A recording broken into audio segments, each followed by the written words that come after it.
বাংলাদেশে আমির হামজার মতো এই উন্মাদকে গ্রেপ্তারের মধ্য দিয়েই আইনের শাসন যে এই সরকার প্রতিষ্ঠা করছে এবং এই সরকার যে অপরাধীর প্রশ্নে আপোষহীন সেটার একটা দৃষ্টান্ত আমাদেরকে দেখাতে হবে। যে যত বড়ই এমপি হোক, আর যেহেতু আপনার ওখানে আমাদের নেতাকর্মীরা আহত হয়েছে, তারা আপনার মামলা করেছে, পাশাপাশি আমির হামজার পক্ষ থেকে বোধহয় একটি অভিযোগ করা হয়েছে, সেটি মামলা নেওয়া হয়েছে কিনা আমি জানি না। তবে পুলিশের সাথে আমার এই ঘটনার শুরু থেকেই আমরা খোঁজখবর রাখছি। সরকারি উচ্চ মহলও জানে এই ঘটনাটির তথ্য প্রমাণ সংগ্রহ সাপেক্ষে এই ঘটনায় যারা জড়িত তাদেরকে অবশ্যই গ্রেপ্তার করা হবে। এবং বাংলাদেশে আমির হামজার মতো এই উন্মাদকে গ্রেপ্তারের মধ্য দিয়েই আইনের শাসন যে এই সরকার প্রতিষ্ঠা করছে এবং এই সরকার যে অপরাধীর প্রশ্নে আপোষহীন সেটার একটা দৃষ্টান্ত আমাদেরকে দেখাতে হবে। যে যত বড়ই এমপি হোক, আর এই জামাতের উগ্রবাদীরা যতই হুমকি ধামকি দেখ, কারণ আপনারা দেখেছেন এই ঘটনার পর লাঠি মিছিল করেছে।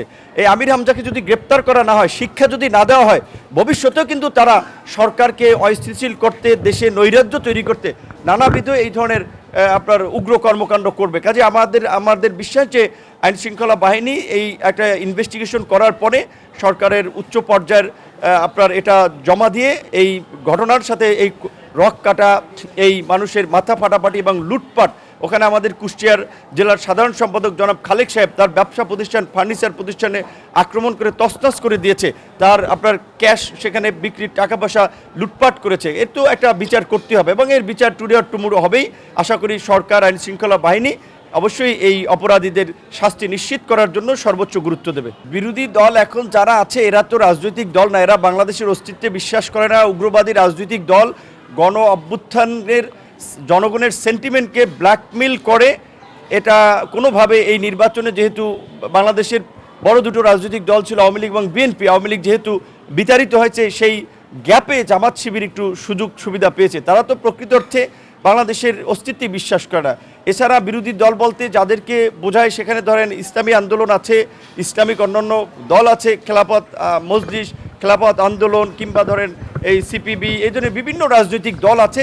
তাদের কোনো নেতাকর্মী এই ধরনের খুন হয়েছে সরকারি দলের হাতে, এরকম কোনো অভিযোগ নাই। যেগুলো দু একটি ঘটনা ঘটছে, বাংলাদেশের মতো কান্ট্রিতে অনেক ঘটনা ঘটে, সেগুলো আইন শৃঙ্খলা বাহিনী আমরা তৎপর ভূমিকা দেখেছি এবং সেই ঘটনায় যারা জড়িত তাদের বিরুদ্ধে ব্যবস্থা নেওয়া হয়েছে এবং হবে। সরকার গণ অভ্যুত্থানের স্পিরিটকে বাস্তবায়নের মধ্যে দিয়ে বাংলাদেশে গণতন্ত্র, আইনের শাসন এবং ন্যায় বিচার প্রতিষ্ঠা করতে চায়, দেশের মানুষের মাঝে উন্নয়নের সুফল পৌঁছে দিতে চায়। সরকার সেই লক্ষ্যে কাজ করছে। এখানে সরকারকে আপনার এই বেকায়দায় ফেলতে, জনগণকে বিভ্রান্ত করতে এই জামাত শিবির এই গোষ্ঠী নানান ধরনের অপতৎপরতা চালিয়ে তারা মাঠে জনগণকে উস্কে দিচ্ছে। এটা জনগণ আপনারা দেখতে পাচ্ছেন প্রত্যাখ্যান করেছে। শুধুমাত্র তাদের ওই উগ্রবাদী গোষ্ঠী এবং তার সংশ্লিষ্ট লোকজন ছাড়া কেউ এতে রেসপন্স করছে না।